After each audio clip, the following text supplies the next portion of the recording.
Bipolar disorder एक complex mental illness यानी कि एक कॉम्प्लेक्स या जटिल मनोविकार है। ये एक तरह का मनोदिशा विकार है यानी कि मूड डिसऑर्डर है। इसमें प्राइमरीली प्राथमिक तौर पर जो पीड़ित है उसका मूड यानी कि उसकी मनोदशा प्रभावित होती है। इसमें पीड़ित कई हफ्तों से लेकर कई महीनों तक लगातार दो अलग अलग और विपरीत मनी दिशाओं के बीच में आता जाता रहता है। इसी वजह से इसको बाइपोलर यानी दो पोल वाली मनोदशा विकार कहा जाता है।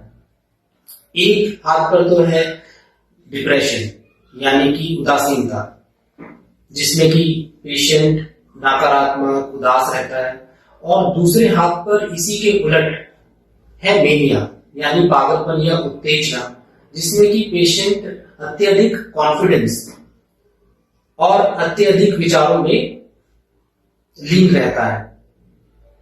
दोनों ही मनोदिशाओं में, दो बाइपोलर के दोनों मनोदिशाओं में नींद की प्रॉब्लम, चिड़चिड़ापन, गुस्सा आना, ध्यान न दे पाना, बहुत ज्यादा बातें करना, ऊंची ऊंची बातें करना, नए चीजों के लिए प्रोत्साहित रहना, लेकिन किसी भी काम को पूरा न कर पाना, ये सारे जो लक्षण हैं ये दोनों ही मनोदिशाओं में कॉमन रहते हैं। हालांकि अगर पेशेंट उदासीनता वाली फेज में है तो डिप्रेशन के सिम्टम ज्यादा आएंगे, और अगर पेशेंट मेनिया वाले फेज में है यानी उत्तेजना वाले फेज में है तो मेनिया वाले सिम्टम ज्यादा आते हैं। अगर हम इलाज की बात करें तो इसका जो इलाज है उसमें कई तरह के फैक्टर्स को शामिल करना होता है।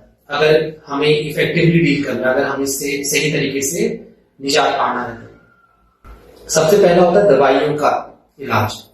तो एक साइकियाट्रिस्ट इस बात का पता लगाकर कि पेशेंट कौन बाइपोलर डिसऑर्डर के कौन से फेज में है, क्या वो मेनिया में है या फिर डिप्रेशन में है, उसी हिसाब से दवाई देता है। अगर पेशेंट मेनिया वाले फेज में है तो उसको मूड स्टेबिलाईजर दिए जाते हैं, यानी कि जो दवाइयां मूड को स्टेबिलाईज रखती हैं।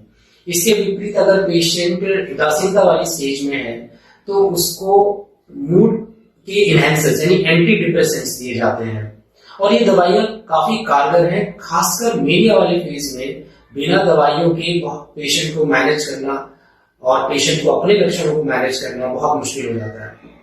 जो दूसरा तरीका वो है मनोवैज्ञानिक तरीका यानी साइकोथेरेपी का तरीका।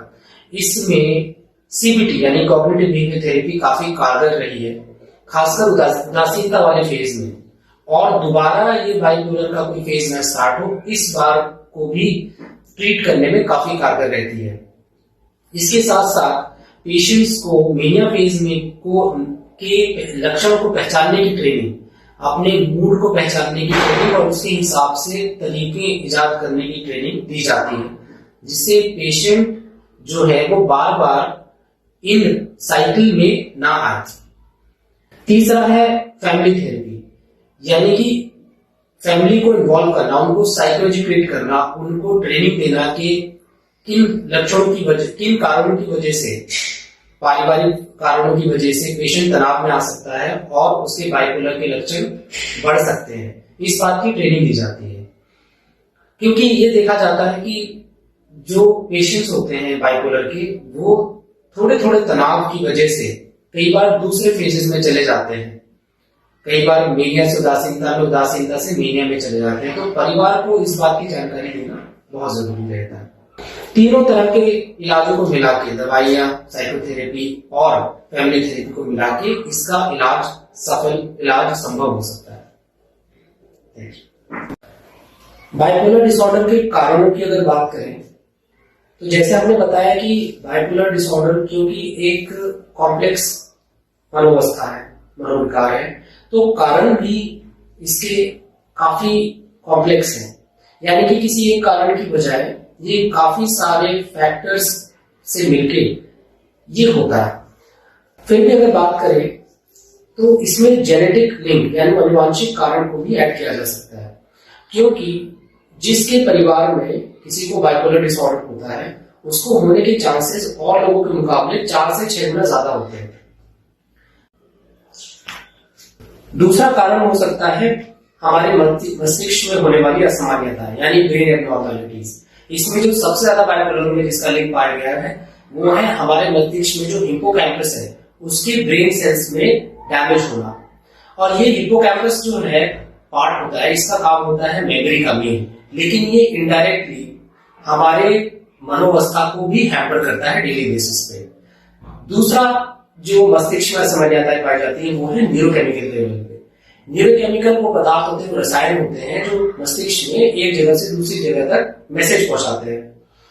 इनमें ये पाया जाता है कि जो मेन मस्तिष्क के रसायन है डोपामिन और सेरोटोनिन, उनके बीच में इम्बैलेंस हो जाता है, कम या ज्यादा हो जाता है, जिसकी वजह से बाइपोलर जैसी कंडीशन बन जाती है। अगर हम तीसरे कैटेगरी की बात करें कारणों की, तो ये वातावरण यानी एनवायरमेंट से रिलेटेड हो सकते हैं। इसमें पहला है बहुत ज्यादा तनाव, एक्सट्रीम स्ट्रेस किसी की वजह से। दूसरा है आपका पैटर्न। तीसरा इसमें हो सकता है कि आपकी जो डेली जो लाइफ की हैसल्स हैं, जैसे कि फाइनेंस की प्रॉब्लम्स, पैसों से रिलेटेड प्रॉब्लम है, आपके संबंधों यानी रिलेशनशिप से रिलेटेड प्रॉब्लम है, अगर वो बहुत समय तक चल रही है तो ये भी कई बार बाइपोलर को ट्रिगर कर सकता है।